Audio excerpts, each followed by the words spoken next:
we're going to go through the top 10 raid bosses, the Targon raid bosses for the Riot MMO. These are like the top 10 most powerful characters in Targon that will make great raid bosses. We'll go through all the zones, but today is Targon.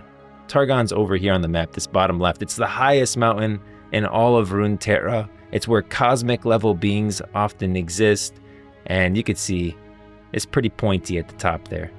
So Targon. So let's go through it. The top 10 raid bosses in Targon. Mount Targon is the mightiest peak in Runeterra, a towering peak of sun-baked rock amid a range of summits unmatched in scale anywhere else in the world. Located far from civilization, Mount Targon is utterly remote and all but impossible to reach save by the most determined seeker. Many legends cling to Mount Targon, and like any place of myth, it is a beacon to dreamers, madmen, and questers of adventure. Some of these brave souls attempt to scale the impossible mountain, perhaps seeking wisdom or enlightenment, perhaps chasing glory or some soul-deep yearning to witness its summit. The ascent is all but impossible, and those hardy few who somehow survive to reach the top almost never speak of what they have seen. Some return with haunted, empty looks in their eyes, others changed beyond all recognition, imbued by an aspect of unearthly and human power with a destiny few mortals can comprehend. And that's what we're going to talk about today. They're not just League of Legends champions. We're going to talk about champions from all over Targon that are potential raid bosses for the Riot MMO. Mount Targon is more than just a mountain. It's a gateway to the Celestial Realm. The Celestial Realm in Runeterra is basically space. Just think of it as space. This is the material realm, which is like the world of Runeterra. And there's the Spirit Realm, which is kind of like another alternate world of Runeterra, the Spirit Realm. It's where death, when you die, you go there, that kind of thing. Then there's the Celestial Realm, which if I could turn this camera around, 180, you would see the stars, and that's the Celestial Realm. A place where legends are forged and gods are made. For players in the upcoming Riot MMO, the iconic peak is a natural setting for some of the most challenging and epic raid encounters. Drawing from the deep lore of Legends of Runeterra and League of Legends, I've compiled a list of the top 10 beings who could serve as formidable raid bosses on the path to the summit. From gargantuan colossi to celestial guardians, these are the threats that could stand between adventurers and the heavens. And the list goes from like the weakest raid bosses to the most powerful. Spirit Realm, is that similar to the Shadow Realm? Kind of. Yeah, like you're talking about like the Shadow Realm, like where we went to the Shadow expansion in World of Warcraft. Kind of. It definitely has different zones. This is like the best shot that we have of the Spirit Realm. You can see it's got like different areas. That's where Yordles come from. Like Bandle City, that's a great example. So Bandle City is a place in the Spirit Realm. And you can see, if I scroll around the map, see this portal? This is a portal to Bandle City. And if we go there, this is now in the Spirit Realm, and these are Yordles. They're from the Spirit Realm. There's also demons. Demons are from the Spirit Realm. The Bandle Tree, this place is in the Spirit Realm. It's very like parallel to Runeterra, but also separate from Runeterra. You can actually go there. Some characters do. Most characters can't get there. And then if you like refresh the map, you can see it moves around. So Bandle City, that gateway, is now somewhere else in the world. So now it's all the way down in Shurima, another place. But yeah, you could think about it as like that. So things like Bard. Bard is from the Celestial Realm. Yeah, Bard would be a champion of the Celestial Realm. So he's like stars, cosmos kind of level guy. So just the raid bosses of Targon, this place here, bottom left of the map, we're going to go through like what a raid would look like and what kind of characters from there would make great raid bosses. So the first one is this character, the Herald of Dragons. This is what her card reads in Legends of Runeterra. The clouds twisted around their massive forms, and the sky itself seemed to shake with their keening wails. She knew what was to come, and yet felt not fear, but the warm embrace of destiny. She's almost like a doomsayer, Herald of Dragons. Dragons are not always good in Runeterra, especially when it comes to like a character like Aurelion Sol. You can see at the bottom right on, or the right side of the stream. He wants to destroy Runeterra, and so if we ever get like a huge summoning of dragons from Mount Targon, that's a bad thing. And this is the Herald of Dragons. So she's like your kind of initial raid encounter kind of person. So The Herald of Dragon feels like a perfect introductory raid boss or the final boss of an early tier dungeon. Her lore positions her not as a primary threat, but as a devoted follower who summons greater powers. A raid encounter could be a multi-phase fight where players must defeat her before she completes a ritual to summon a swarm of powerful dragons. This would be a fight against time, focusing on ad control and interrupting key spells that she casts, setting the stage for a greater celestial threat that lies further up the mountain. So she would be like one of the first people you face, the Herald of Dragons, and she's kind of preparing you for what's to come. Then you have the Freed Colossus. This one's really cool. I always thought his art was awesome, and like this helmet behind him, it looked like this is like he was guarding. I could get into Pantheon, but that looks a lot like Pantheon's spear, the aspect of war. The Colossi are ancient and venerated protectors of Targon, most revered sites. To harm them is to insult the mountain itself. To torture them is a crime no Targonian can forgive. So I do have this theory that anyone from Targon, like these aspects and stuff from Targon, are actually bad. And so that kind of ties into these Colossi. I don't know if they're going to be good or bad, but I really feel like the aspects of Targon are bad, who are like a lot of the Celestials within Targon. But these Colossi who guard these sacred sites on the mountain over here are venerated. They're like very powerful and people respect them. So I figured that it would start with a tragedy inherent in these creatures' lore makes them for a compelling raid encounter.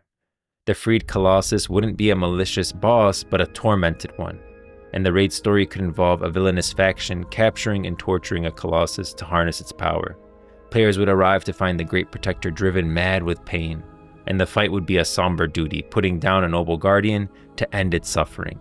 Mechanics could involve breaking chains or destroying torturous devices mid-fight, while avoiding the Colossus's frenzied, powerful attacks. And this is from Legends of Runeterra. It's a Legend of Runeterra card. So this is going to be a raid boss, I think. I think it'd be a great raid boss. At this point, we've got two. The Herald of Dragons, I think, would definitely come first, followed by the Freed Colossus. Then we got the Blue Sentinel, another character from Targon. These guys are beastly. And this is actually, the only lore we have from these guys is from a character named Chip, who's one of my favorite characters, actually. I think he's really cute. He's a cute character. This is Chip. You can see a couple of chips in this. They're literally chips off, sentient chips off of a rock.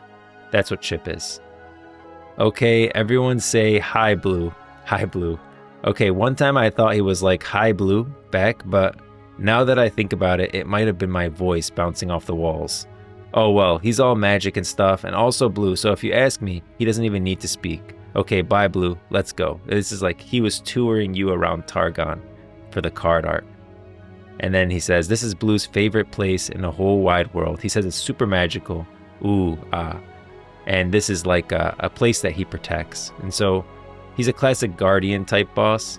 And the lore from Chip makes it seem whimsical, but its role as a magical sentinel protecting a powerful artifact, the Crest of Insight. And that's what this is, the Crest of Insight.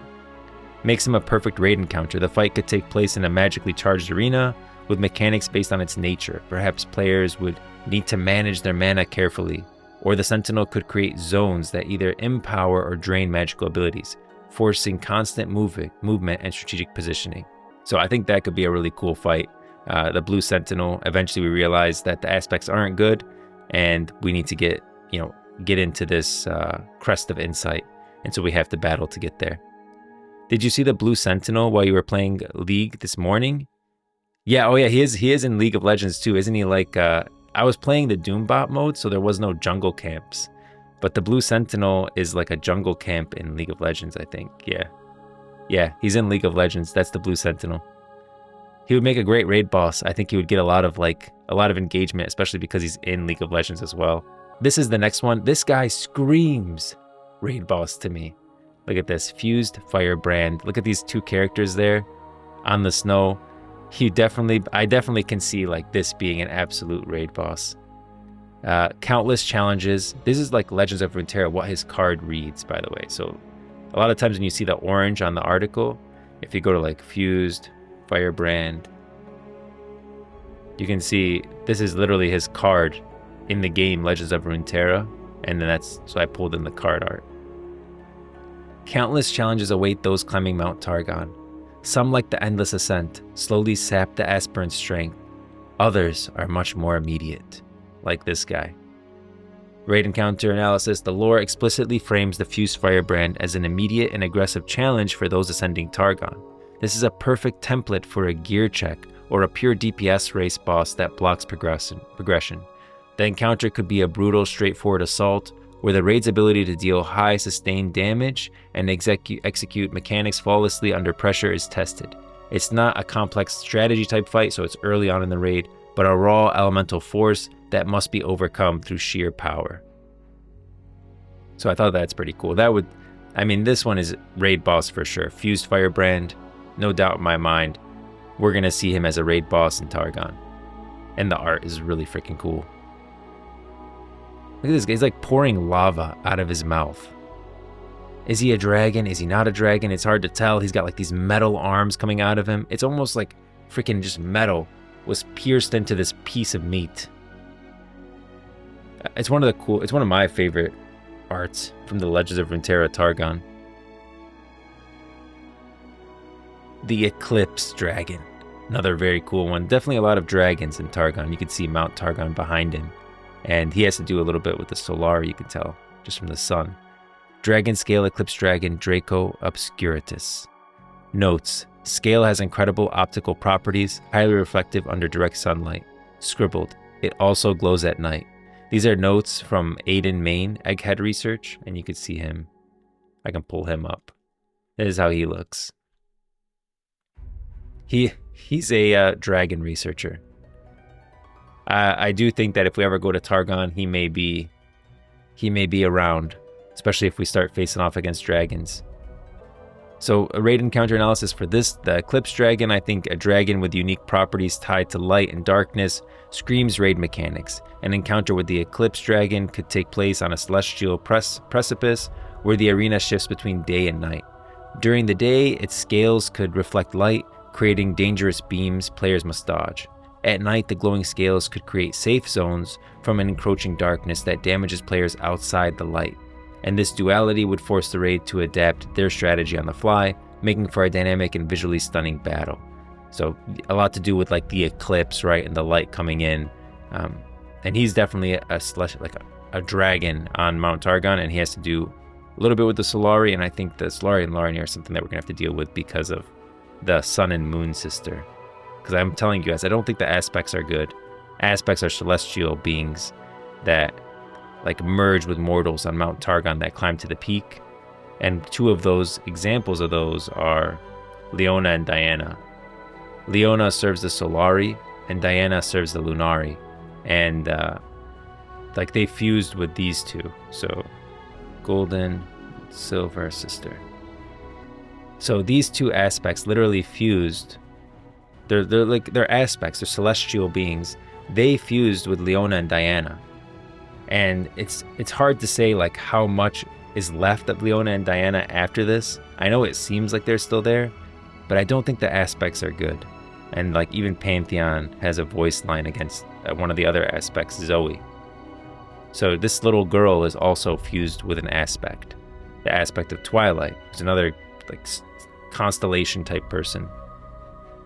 And look at this voice line. I have faced many self-proclaimed gods. The worst wears the face of a child. He's saying it wears the face of a child. So I really feel like the aspects are bad. Next up, Camphor, the Doubt. I mean, guys, a couple of these are just obvious to me. Camphor the Doubt is another one that I feel like is just obvious. Fused Firebrand. We are absolutely, like I would bet everything on it that these two characters are going to be raid bosses in the Targon raid. I have no doubt in my mind. I don't think Targon is going to come at launch of the Riot MMO. I think we'll get Shurima maybe at launch. Targon will be off in the distance, probably blocked by this mountain pass. But when we do eventually get to Targon, Fused Firebrand and Camphor the Doubt are just... the art alone screams raid boss to me. Camphor the Doubt is a demon though. So we have two pieces of lore from him. One was a tweet by Legends of Runeterra. The other one's actually his card, what it reads. So for centuries, the demon Camphor stalked the lands of Targon, pulling from her victims the very strength that defined them. From the mighty, she would take strength, from the wise, wisdom. But she had no interest in their boons. Instead, she feasted on the suffering, doubt, and misery she inflicted. Camphor was a monster in every sense of the word. And then this is the tweet from Legends of Runeterra. For centuries, a darkness lurked in the shadows of Targon, following the brave souls who sought to conquer the great mountain. As climbers failed, as they despaired and then perished, the darkness reveled in their misery, feasting on tears and heartbreak. Misery built this darkness in pieces, a voice, then a body, then a name, Camphor, adorned with the despairing faces of those who gave her substance. She feasted freely. Each fallen pilgrim sharpened her mastery of despair until she met her greatest challenge. And we don't know who that is yet, but I do think that Camphor is a demon, and demons in the world of Runeterra feast on like human emotions. Like there's a demon of fear who's Fiddlesticks. He's actually in Legends of Runeterra. I can show you him down here. There's Evelyn. She feeds on agony. You can see her. She uses her... What she does is she uses her like assets, you know, is what she does, to lure in people, most of the time male, and then she like tortures them. So she's the demon of agony and feeds on agony. Fiddlesticks is the demon of fear, and so he feeds on fear. The more fear you have, the more powerful he becomes.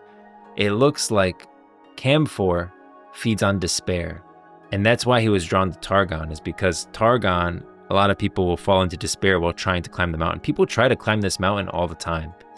It's insane to do it, but people try to climb the mountain, and oftentimes it leads to their death because it's an impossible climb. Picture Everest, but much higher. Like maybe like a mountain over here will be Everest. This is like another level of Everest. Look at this thing. What are we even talking here, guys? Compared to these mountains over here, this thing's like just so pointy. Back when I played League, Fiddlesticks was my favorite. He's a really cool champion. The demon lore in Runeterra is great. I have a video on demons, just on like the complete lore of demons, including Raum and all that stuff. And I really think Raum is actually, there's a demon of secrets, is actually in control of Noxus and in control of Mordekaiser. So raid encounter analysis for Camphor the Doubt, the demon. Camphor represents a classic debuff style raid boss. Like it reads in his lore, right? He's stealing people's strength and their wisdom and stuff like that. And so the lore states that she feeds on doubt and takes away the very strength that defines her victims. This translates perfectly into raid mechanics that attack the player's stats and resolve. The fight could feature abilities that drain strength from tanks, wisdom, mana / spell power from casters, or inflict mind-altering debuffs that players must overcome. The encounter would be a battle of attrition, and the mental fortitude forcing the raid to manage their own weakness as much as the boss's health bar. So I thought that'd be really cool. Like you're trying to counteract all these buffs and debuffs that he's throwing out there. Camphor, easy raid boss from Targon. We will fight this guy in the Riot MMO. Taric, the Shield of Valoran.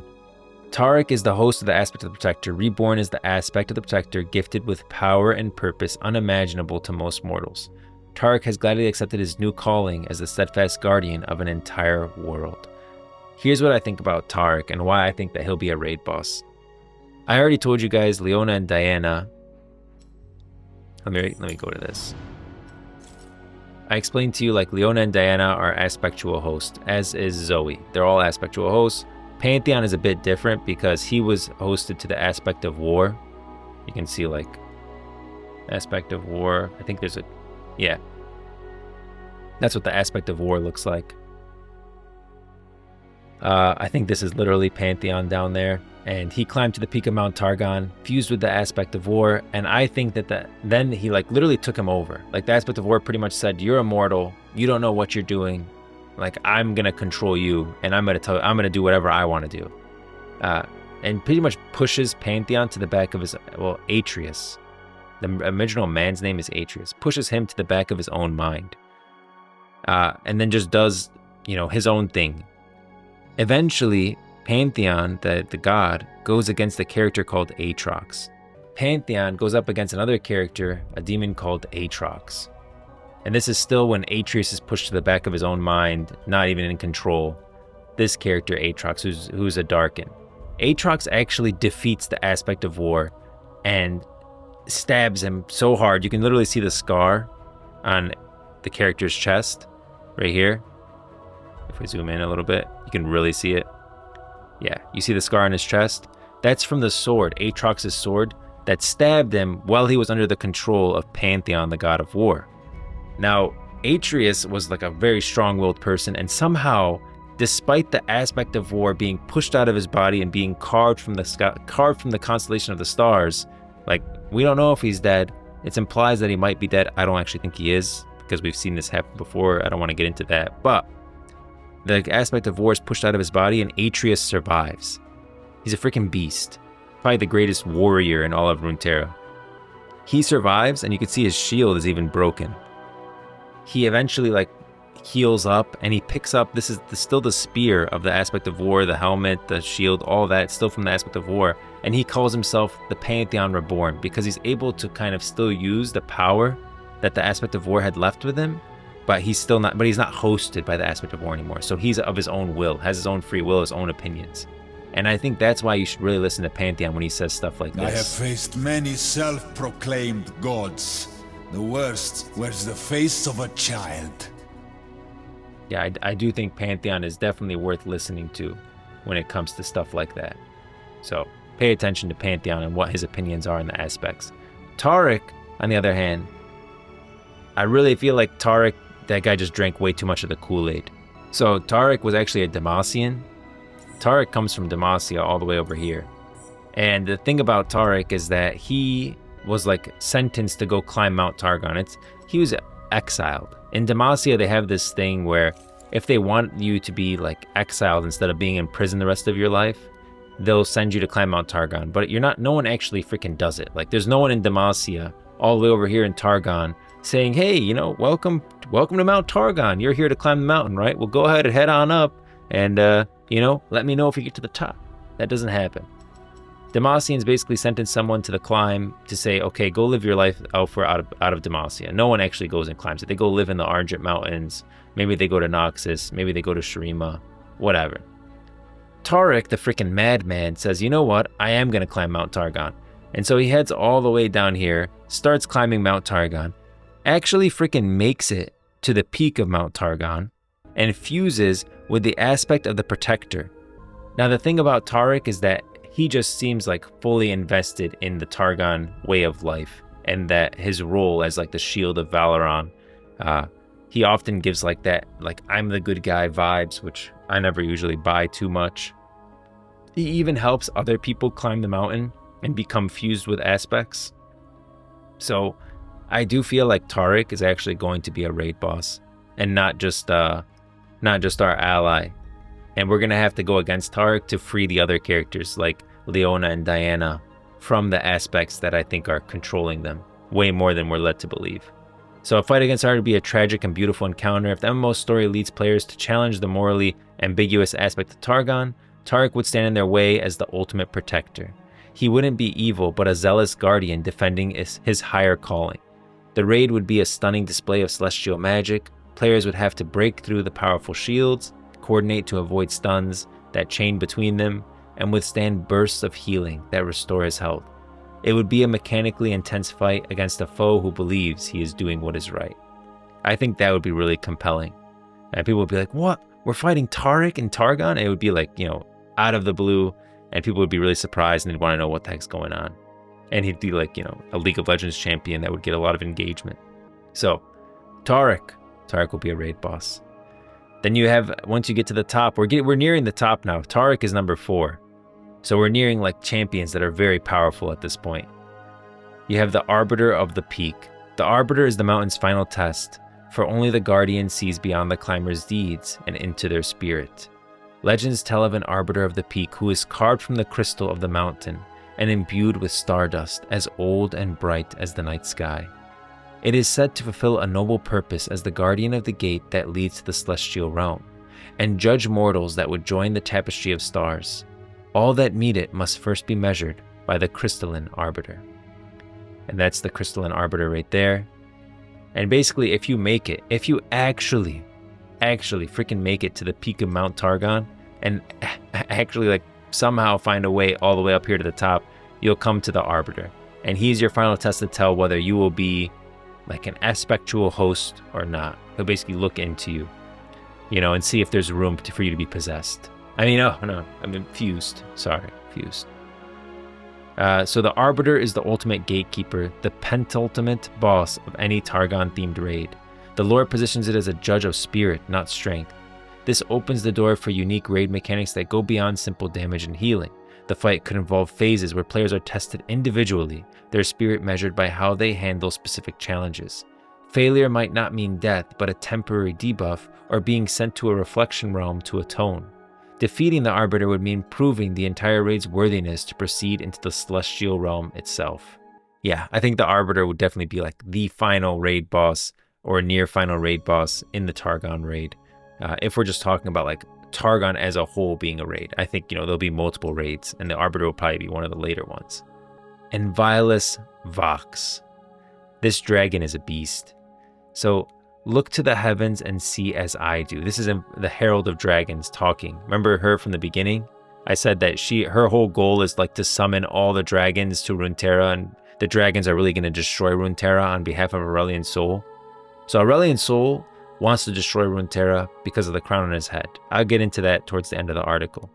But he doesn't like Runeterra. And Aurelion Sol has two plays. One play is that the crown eventually weakens, falls off, he comes and just flicks us into nothingness and kills us all. It would take him literally half a second. His other play is to bring a bunch of dragons to Runeterra that will destroy Runeterra on his behalf. So the Herald of Dragons, we talked about them, and now we're talking about one of the dragons that is already on Runeterra, Envilas Vox. This dragon's already here.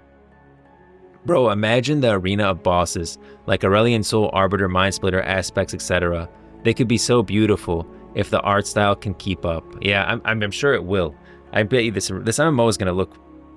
I have a feeling this MMO is going to really be groundbreaking in the way it looks. I don't think it's going to be hyper real. I still think it'll have like that style of League of Legends, Wild Rift, Legends of Runeterra to it. But I think it's going to be like really pretty to look at. I'll say that. But Envilas Vox is a dragon who's already there, and his card reads like, look to the heaven. This is the Herald of Dragons talking about him. Look to the heavens and see as I do. First the signals, for by night they shine. Then the fury, for by day all burns. You will see. We will all see. And then this is a tweet from Legends of Runeterra. They say, Envilas Vox, the unshakable voice, is a single celestial mind who speaks simultaneously through countless beings spread across the cosmos. His legendary voice echoes through time and space, summoning his kin to him. Envilas Vox is descended upon Runeterra and waits for Aurelion Sol's command to summon all dragonkind to this lowly place. That implies a lot. One, Envilas Vox is already here. The Herald of Dragons is aware of that, and she's just like literally waiting for all the dragons to arrive. Envilas Vox is speaking simultaneously to all the dragons across the cosmos, as well as Aurelion Sol, their leader, and Aurelion Sol can just tell him, hey, summon all dragonkind to this lowly place and destroy it. Why hasn't he already? Think about, why hasn't Aurelion Sol already done this if he hates us so much? I do think Aurelion Sol is really pissed with Runeterra, but I think Aurelion Sol maybe has a feeling, like he doesn't like it. He doesn't like Targon. I think he wants to teach Targon a lesson. But I think a part of him might also like Runeterra in some ways.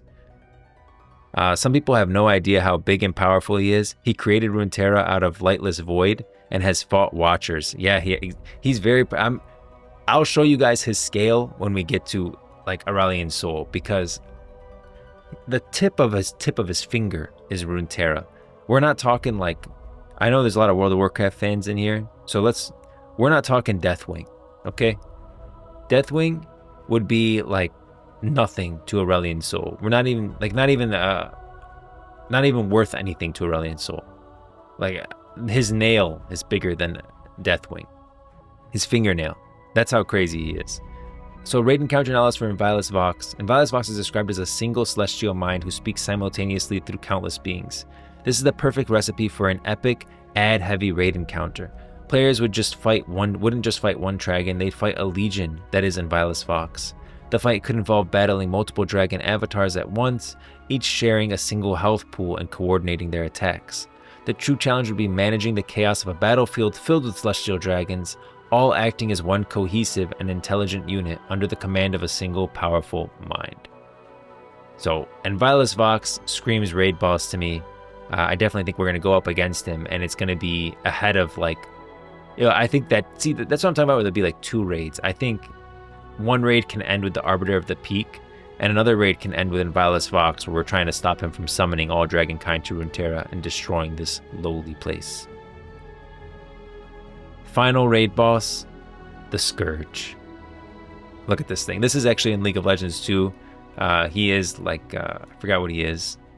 The Scourge in League of Legends. He's like that. You have to take him on as a group. I forgot the name, but he actually is in League of Legends, and sometimes people battle him to like get a buff. AoE raid fights are my favorite. Yeah. If Aurelion Sol is a boss, I would only accept it as a phase 1 Deathwing. He's too powerful. Yeah, even phase 1 Deathwing, like us on his back, is insane. I'm gonna show you. Alexander, you are not alone. Okay, everyone thinks Aurelion Sol would make a great raid boss in Targon. Like I've done other videos on raid bosses in the Riot MMO, and I always get, you didn't mention Aurelion Sol. And so now you're gonna be able to tell people why Aurelion Sol would be probably tough to make as a raid boss. But the Scourge. Legends speak of a Scourge that lurks at the furthest reaches of the Celestial Realm. Here it waits, time at the end of time, when it will wield the power of the stars to shatter the foundations of the world. This guy was actually created by Aurelion Sol out of stars. So he's another one of Aurelion Sol's creation. Aurelion Sol literally has a voice line in Legends of Runeterra about the Scourge. Let me see. This is him talking about, like, because you gotta remember, he created it. Oh, I am good, aren't I?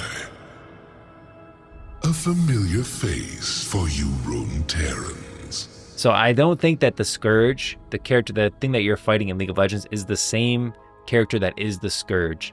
He created it out of the stars to show, to represent or kind of give a familiar look to what we are already fighting in League of Legends. So it's not actually the Scourge in League of Legends that you're fighting. It's just like what the creature is on Runeterra, and Aurelion Sol made like a replica of it. And that's what this is. This is it, the end of an expansion, world-ending threat. The Scourge is not just a monster on a mountain, it's a cosmic entity waiting to unmake reality. An encounter with the Scourge would be a pinnacle of raiding in the Riot MMO. The fight would have to be subtly epic, likely taking place in the Celestial Realm itself with stars and galaxies as the backdrop. Mechanics could involve manipulating constellations, avoiding shattering comets, and surviving reality-bending attacks. Defeating the Scourge wouldn't just be saving Targon, it would be saving all of Runeterra from annihilation. So that's like the highest I would ever go in terms of a raid. I don't even know if you can do the Scourge raid, but AoE raid fights are my favorite. I like those. Oh, there it is. Baron Nashor. Yes. Thank you. Yeah. See? Baron Nashor. That's in League of Legends. It's like a void creature. Baron Nashor is the most powerful epic monster in the Summoner's Rift. It's located in the Baron Pit, and you can kill it and get some buffs, and it's like a void creature. And Aurelion Sol kind of made the Scourge, I think, to reflect it. It looks very similar. So the toughest character in League of Legends, well, Aurelion Sol created us a nice counterpart to go against. So cosmic threats too powerful to fight. While Targon is home to many potential adversaries, some beings operate on a scale far beyond what a group of mortal adventurers could ever hope to defeat. These entities are less likely bosses and more like forces of nature, cosmic entities whose very presence could shatter the minds and bodies of those who challenge them. Number 3, well, I go from weakest to most powerful, is Stonebreaker. I feel like there's more, I feel like the Scourge is probably more powerful, definitely more powerful than Stonebreaker. The problem with Stonebreaker is he's just too massive. From time to time, the great colossi of Targon awaken from their slumber and trek to new grounds atop the Great Mountain. These events are never quiet and seldom safe. It's just too large. Fighting Stonebreaker would be akin to fighting a walking mountain. While we might encounter it as an environmental hazard or a moving set piece during another boss fight, a direct confrontation is likely to impossible due to sheer scale. He's a freaking mountain, guys. How are you going to fight a mountain? I don't know if you can do it. Doesn't make sense. Next up is the Infinite Mind Splitter. This doesn't have to do with scale. He's definitely up to scale where it would make a good raid boss. But travelers who lock eyes with the creature are said to be struck by a knowledge so profound and insight so awesome that their minds crumble beneath its gaze. Now, what if those ancient beings could share their knowledge with us, impart us with truths so intrinsic they would overwhelm our base minds? Tell me, how could we possibly hope to ever understand? The Mind Splitter, the lore makes it clear that even looking upon this creature is to have your mind unraveled. A raid boss mechanic that instantly defeats anyone who faces it is a bit of like a non-starter. Perhaps we could face a lesser echo of it, but the true being is like beyond mortal comprehension. Literally, he'll just impart knowledge on you that'll shatter your mind. They could weaken him a little bit, where like somehow we get this tool or something that keeps our mind safe from it, and that'll allow us to fight it. But without that, as the character is now in the lore, the Infinite Mind Splitter is just way too powerful. Yeah, if they crafted a helm or something, we would need to go into this raid fight for the Mind Splitter with some kind of tool ahead of time, which I love doing that stuff. If they want to add like a whole system around crafting and working together with your guild to create these helmets or whatever that you need to fight the Infinite Mind Splitter just for that raid fight, I think that's freaking awesome. And you could do that. But as the lore stands currently with the Infinite Mind Splitter, it's too powerful. We can't beat it. It'll shatter your mind just from looking at it. Next up, the Great Beyond. Look at this thing. Aurelion Sol has another line for the Great Beyond. But, I mean, wow. This is an awesome creation. Oh yes, my favorite constellation. I like to think it will be the first to rain down upon this forsaken mountain. So this is saying, Aurelion Sol saying this will be the first one to like attack when he decides to destroy Runeterra. The Great Beyond isn't a single creature but a constellation, a collection of celestial beings. Aurelion Sol speaks of it as a weapon capable of destroying the mountain itself. A raid against a literal star formation is simply out of the question. This guy's made, Aurelion Sol is massive and made of stars, and this guy is just as massive, not just as massive as Aurelion Sol, but freaking like, we're talking, look at the galaxies, guys, around this thing. This guy's made of stars. I look at the image. Like we're not talking about one solar system, okay? We're talking about constellations. This guy's made of constellations. You can see a galaxy whirling behind him. This guy's larger than galaxies. And I think Aurelion Sol does have a voice line as well for him, for the Great Beyond. Let me see. My magnum opus. Aren't you handsome? Yeah. So Aurelion Sol talking about the Great Beyond is like his greatest creation. And I would say, you know, he's probably right. This thing is insane. I think the scale of many of these things can be worked around if the player character were to get buffed by the Celestials or allied aspects or something, right? Leveling the playing field. I think that we're actually going to go against the Celestials. I think the Celestials are bad, and Aurelion Sol's actually the good guy, and we're going to end up going against the Celestials, climbing to Mount Targon because of the Celestials being bad, having to fight the Arbiter because the Celestials are bad, and then freeing Aurelion Sol. And Aurelion Sol is going to offer us a boon to fight the Void. Like, Aurelion Sol is the only one that actually fought a Watcher. And Aurelion Sol is the only one that the Watchers are probably afraid of. Like, in the material realm, Aurelion Sol is actually more powerful. Obviously, in the Void, Aurelion Sol wouldn't be able to beat the Watchers. But in material realm, here, where Runeterra is, Aurelion Sol wins. And I think we're going to need Aurelion Sol to face, like, his buff or something to face the Watchers in the Freljord. So that's how I think the story is going to go.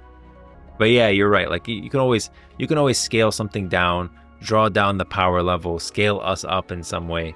Like we were talking about with the Infinite Mind Splitter.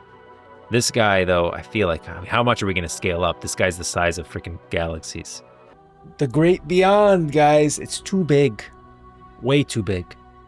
Lastly, a character that we will not be fighting in the Riot MMO, at least when it comes to raid bosses specific to Mount Targon, is Aurelion Sol. Okay, I know it looks like he's not too big here and a possible raid boss. Aurelion Sol can scale himself up and down as needed. That's true. Like, maybe like he can definitely shrink himself down cower, worship, marvel. They are all appropriate responses. But the reason Aurelion Sol would not make a good raid boss is he is way too powerful. We just said he created this thing, the Great Beyond, which is just this massive amalgamation of stars larger than galaxies itself. While we may interact with, aid, or even receive requests from a freed Aurelion Sol, we will never be his adversary in a raid. This is a being who creates stars with a whim and whose unfettered wrath cost him a sun to destroy a single aspect. To him, mortals are fleeting sparks. A raid of 20 players would be less than an annoyance to him. It would be an insult. He wouldn't even register before unmaking the ground they stood on. Yeah, way too much. But I wanted to show you guys this, just to give you an idea on the scale of Aurelion Sol. Okay. Before me, existence was empty. Okay. He literally says right here, before me existence was empty. That's because Aurelion Sol created every star in the cosmos. Before him, the cosmos was just a blank canvas. There was nothing there. It was just black. He started creating stars, and then eventually Runeterra forms around one of the stars that he created.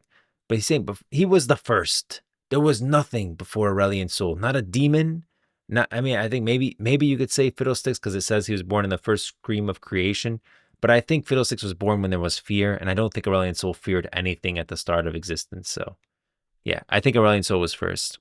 I think the background is also just to be him moving to show his size. Yeah, Aurelion Sol is millions of miles away from Targon right in this shot. He is so far away from Targon. We're seeing Mount Targon up here, up close. We're like on this path, this mountain path to Mount Targon. Aurelion Sol is currently wearing the crown in this shot, and he is very far away. Before me, existence was empty, barren. By my will, I filled it with wonder. By my will, I filled it with wonder. He created existence. As we know it today, existence was created by Aurelion Sol. And look at his arm just reaching out. It looks like this is over the Freljord, the Howling Abyss. You can see the bridge going across, clearly some ice. So we're over the Howling Abyss, and it's just like him reaching out for it. It's just so ominous. Mortals strive to construct their own adorably inadequate marvels. So here we're staring up. We're looking up at Aurelion Sol from Zaun. So we keep getting lower and lower. Like first we're, staring at behind Targon. We're staring around this from the distance. Then we're at the Freljord. We're kind of at ground level. He's reaching out and coming closer. And now we're at like freaking Zaun, probably one of the lower points of Runeterra as a whole. And we're looking up, and it looks like it's just stars moving across. Guys, mortals strive to construct their own adorably inadequate marvels. That's probably more a nod to Piltover itself, saying like these inadequate marvels that you guys try to create. And look, you can see a star. A literal star is the tip of Aurelion Sol's fingernail. Let alone the people of Runeterra. But true power is only found in the cosmos. And then here, if we see this over Shurima, this is really important. This is over Shurima, the Sun Disk, which is honestly an insult to Aurelion Sol. At this point, we're over here in Shurima. This is the Sun Disk. The aspects of Targon told the mortals to raise the Sun Disk in Shurima, taught them how to build it and everything. And the Sun Disk steals Aurelion Sol's power, okay? And then siphons it, and they use that to raise up immortal god warriors that they use to fight in the Void War. It's a long story. Calling it the Sun Disk, which they use the crown to steal his power, siphon it through the Sun Disk, raise immortal god warriors. Calling it the Sun Disk is literally an insult to Aurelion Sol. He created every sun in existence. So to call this the Sun Disk is like a slap in his face. And this is the crown. You can see flecks of gold raining from the sky. If this ever happens to us, it's a bad thing. The reason is because that means his crown is finally falling apart. You can see the crack here in the background, that little line at the top. Existence was empty. You can see like that deep line. At this point, what we're seeing here is flecks of gold falling from the sky. That's his crown finally falling off of him and he is coming to destroy Runeterra. Yeah, and then he lands, and then we get like some shots of Aurelion Sol and his new model and the way he looks. I shall be unleashed. I think he said of strength, and while I long to return to my stars, first. He says, I long to return to my stars. The reason he says that is because the freaking aspects, when they put this crown on his head, pushed him away from Runeterra, that he can't get any closer to it. The problem with that is, I think this is a great image like to look at. Let's say that Runeterra is in this constellation, this cosmos, this galaxy over here. They pushed him away from Runeterra to the point that he can't get any closer to this galaxy. He literally can't enter it. Like it's like an invisible wall for him. The problem is that those stars are not being maintained by Aurelion Sol, and so they're starting to die. And Aurelion Sol sees the stars as his children, like literal children to him. And so these stars are starting to die, and it's pissing him off. And he's saying, well, I long to return to those stars and aid them. The first thing he wants to do is freaking destroy the Runeterra, and not because of Runeterra, but because the aspects seem really infatuated with Runeterra. They really like Runeterra, and they're the ones that like told him to come closer and look at this world and stuff. And so he's almost wants to destroy Runeterra to piss off the aspects, not so much because I hate Runeterrans.